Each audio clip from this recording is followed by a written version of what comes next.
इस समय जापान में दहशत जैसा माहौल है। सब लोग डरे और सहमे हैं, घबराए हुए हैं कि आखिरकार कल का दिन यानी 5 जुलाई कैसा होने वाला है, क्योंकि सबको याद आ रही है 2011 की वो तस्वीर जब सुनामी आई थी और देखते ही देखते चंद सेकंड में उसने तबाही जैसा मंजर कायम कर दिया था। 5 जुलाई को भी कुछ उसी तरह होने वाला है, लेकिन उससे 3 गुना और ज्यादा भयावह होने वाला है। ऐसी जापान में भविष्यवाणी की गई है। अब उस भविष्यवाणी पर कुछ लोग विश्वास कर रहे हैं, कुछ लोग नहीं विश्वास कर रहे हैं। सरकार, सोशल मीडिया टीम जापान की लोगों से कह रही है कि उस पर विश्वास ना किया जाए। तो आखिर किसने 5 जुलाई 2025 को जापान में एक ऐसी अफवाह फैला दी जिससे कि ऑनलाइन ये ट्रेंड करने लगा कि #5 जुलाई डिजास्टर ये ऑनलाइन ट्रेंड करने लगा, बावजूद इसके कि बार बार सरकार ये कह रही है कि इस पर विश्वास ना किया जाए। सब कुछ बताएंगे आपको इसी वीडियो में विस्तार से। नमस्कार, आप देख रहे हैं न्यूज़ 18 का डिजिटल प्लेटफॉर्म। मैं हूं आपके साथ श्रुति श्रीवास्तव।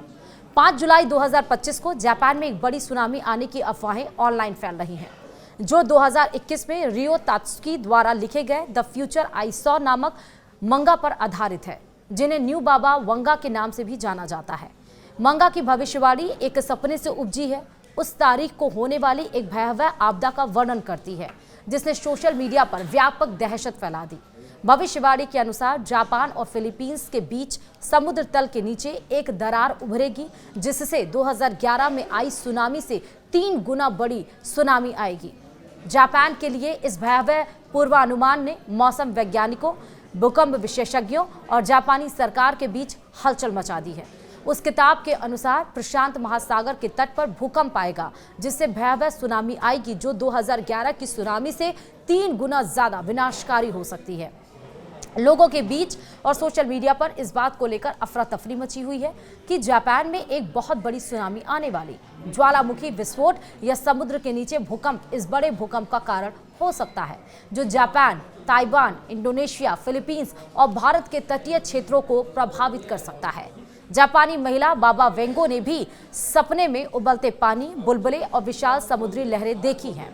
न्यू बाबा वंगा द्वारा की गई भविष्यवाणी किसी मंगा कलाकार द्वारा की गई अब तक की सबसे डरावनी भविष्यवाणियों में से एक है, और यह कुछ ऐसा है जो विश्वास और विचारों से परे है। इसलिए हर कोई इसके बारे में सोच रहा है और उनके मन में कुछ सवाल और जिज्ञासाएं भी आ रही हैं, जैसे कि क्या हमें इस भविष्यवाणी पर विश्वास करना चाहिए या फिर नहीं। यह सबसे आम सवाल है जो आ रहा है, इसीलिए हमें उसकी पिछली भविष्यवाणियों की जांच करने की आवश्यकता है।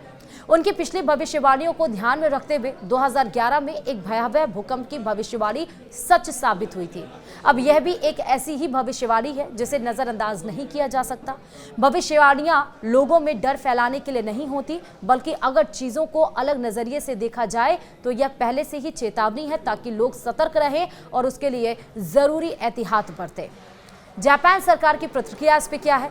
इकोनॉमिक टाइम्स की रिपोर्ट में यह दावा किया गया है कि जापान के प्रधानमंत्री शिगेरू इशिबा ने पूर्वानुमान पर चर्चा करने के लिए मुलाकात की। उन्होंने दावा किया कि हालांकि वैज्ञानिक जापानी बाबा वंगा की भविष्यवाणी पर विवाद कर रहे हैं, लेकिन इसका जापान पर सामाजिक और आर्थिक प्रभाव पड़ा है। फिर भी उन्होंने कहा कि चूंकि जापान 4 टेक्टोनिक प्लेटों पर स्थित है, इसलिए देश में हमेशा भूकंप और सुनामी का खतरा बना रहता है। नतीजतन लोगों को सतर्क रहना चाहिए, लेकिन अफवाहों के बजाय वैज्ञानिक मार्गदर्शन पर भरोसा करना चाहिए। वहीं जापान मौसम विज्ञान एजेंसी यानी कि JMA के अनुसार पिछले एक सप्ताह में दक्षिण पश्चिम जापान के कागोशिमा प्रांत में द्वीपों की एक सुदूर श्रृंखला में लगभग 900 भूकंप आए हैं। क्यूशुकु के दक्षिण में स्थित टोकारा द्वीप पर लगातार भूकंप के झटकों के बावजूद हम इसे एक सौभाग्य मान सकते हैं कि अभी तक कोई बड़ी क्षति नहीं हुई है। जापान की मौसम विज्ञान एजेंसी की रिपोर्ट है कि टोकारा द्वीप समूह के कोडकाराजिमा द्वीप में भूकंपीय गतिविधि में उछाल देखा गया है। हालांकि यह एक बड़े भूकंप का संकेत हो सकता है, लेकिन वैज्ञानिकों ने अभी तक सुनामी का पूर्वानुमान नहीं लगाया है। भले ही जापानी लोगों से शांति बनाए रखने का आग्रह किया गया हो, लेकिन विज्ञान यह भविष्यवाणी नहीं कर सकता कि 5 जुलाई को कोई बड़ा भूकंप आएगा। रिपोर्ट के अनुसार जापान सरकार लोगों से शांत रहने और शांति बनाए रखने का आग्रह कर रही है और उनका दावा है कि विज्ञान वर्तमान में भूकंप का सटीक पूर्वानुमान देने में असमर्थ है।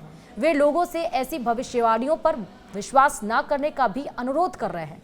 ऐसी भविष्यवाणियों पर अधिक ध्यान देने के बजाय जिनका कोई सबूत नहीं है, ऐसी आपदाओं के लिए तैयार रहने की आवश्यकता पर ध्यान केंद्रित करें।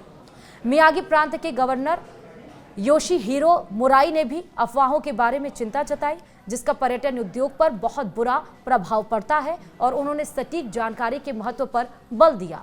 श्री मुराई ने एक प्रेस कॉन्फ्रेंस के दौरान कहा, मुझे लगता है कि यह एक गंभीर मुद्दा है जब सोशल मीडिया पर अत्यधिक अवैज्ञानिक अफवाहों के फैसले से पर्यटन प्रभावित होता है।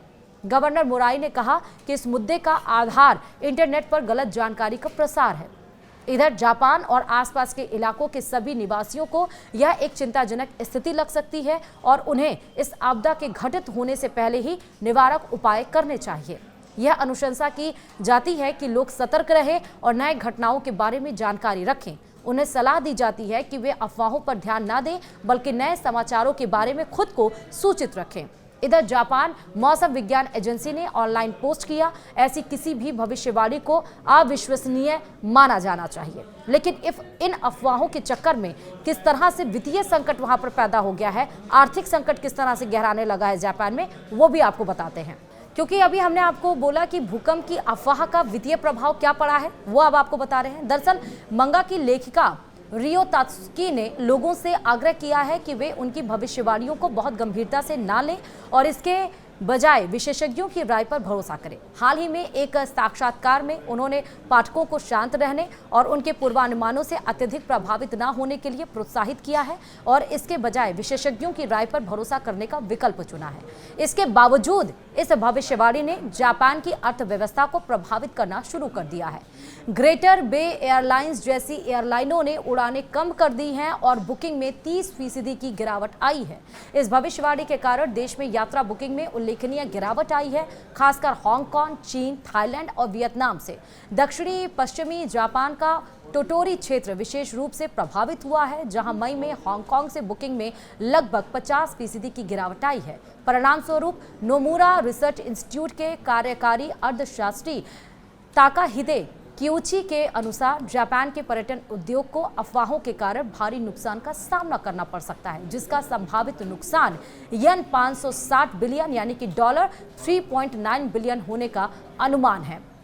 तो अब आप ही बताइए कि क्या जो भविष्यवाणी की गई है कल यानी 5 जुलाई के लिए जापान में, और जापान के लोग जो इसको ऑनलाइन ट्रेंड कर रहे हैं, क्या उस पर भरोसा करना चाहिए या फिर नहीं करना चाहिए। लेकिन बात सच है, जो भी भविष्यवाणी या पहले से बताया जाता है वो डराने के लिए नहीं बल्कि आपको अलर्ट करने के लिए। फिलहाल इस वीडियो में इतना ही। देखते रहिए न्यूज़ 18। नमस्कार।